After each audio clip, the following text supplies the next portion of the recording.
Carol, about that a little bit later on this morning. Well, it was foggy where I was. It's foggy there. We'll get all the details. It's foggy where I was. It's foggy everywhere. Tell us about the fog. In other news this morning, government scientists are warning that overcooked foods such as potato. Actually, at 8:10, we will talk to the Food Standards Agency about their decision to release that advice as well. We'll be talking to a chef here on BBC Breakfast. I can see people getting annoyed about that story. There'll be some divisive views on I that. know. The old burnt toast debate. I know, and we've got somebody upstairs trying to give us examples of burnt toast. Can you imagine what's going on in the canteen? Yeah, carnage. OK, 9 minutes past 6 to some more of our stories this morning for you. And talks aimed at resolving the Syrian conflict are due to begin this morning. The negotiations have the backing of Russia and Iran, which support the Syrian government, and Turkey, which supports the rebels. Let's get more from our chief international... Mike Bushell on one of those as well. Of course he has. Yes, yeah. He's had a go. It was remarkably unsuccessful on it, but it was comical nonetheless. It is. I love Mike Bushell. I love his brilliant attempts at any sport. He always tries. 12 minutes past 6. We'll talk about fog actually with Carol shortly, because it's causing disruption and problems for people, I think. So we'll have more details with her later. Yeah, and Sally is here with... Yeah. Makes it so much fun. OK, we'll keep you updated on Ryan Mason throughout the morning, but it's unlikely absolutely. we're going to get an update until a little bit later on in the day. Yeah, I think that's going to stay fairly quiet at the moment. Although, from what I can read and from the statement from the club, obviously, he's had a horrendous 24 hours, hasn't he?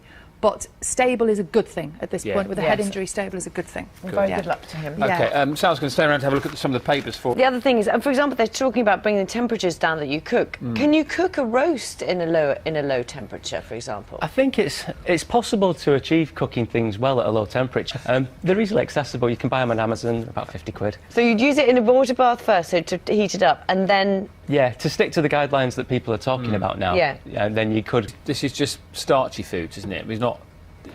in terms of this advice. You could, the water bath technique you could use. How many people do you think have the time to sort of worry about what colour their toast is? I suppose that's the issue. Annoyed that we were getting taught how to cook toast, and we're spending our time and our money talking about this rather than things that... other issues. Anyway, we'll talk a little bit more about those later on in the programme. We will indeed. Thank you so much for your messages as well. I'm just reading some of them, and as Dan says, some of you just like your toast cremated. That's all it is. We're also talking about train spotting. The claw. The claw. You're a bit of a golfer. I'm a bit of a golfer. I've never tried the claw. Go for the claw. I did not know you were a bit of a golfer. Is that... She's got a little secret skill. At university, there wasn't much.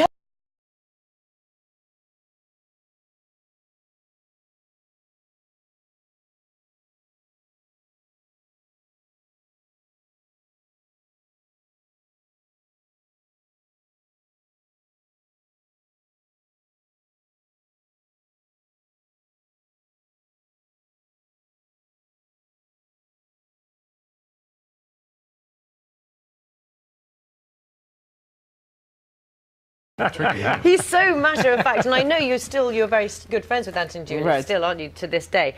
And there's so many things about the film which are really, really excellent. And one of the things that, from your point of view, is you weren't allowed to speak in the trial. I struggle with some Holocaust survivors who are saying, Deborah, why can't we go on the stand? They wanted to testify. And your legal team said no, because then David Owen would get the chance to question them. To question them and to confuse them, and we... if you think there are sort of implications for where we are in the kind of political space that we are now, and in, so-called fake news. News. What's your take on it? There might be a third film, yeah. It's promise indeed, isn't it? That'd be interesting, wouldn't it? Yeah.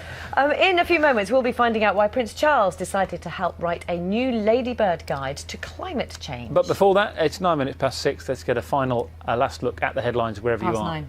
What did I say? It's 6 minutes past 9. What did I say? 9 you did a Louise, actually. Oh, hello. Anyway, the news wherever you are while we sort out. Get out to work. You're late.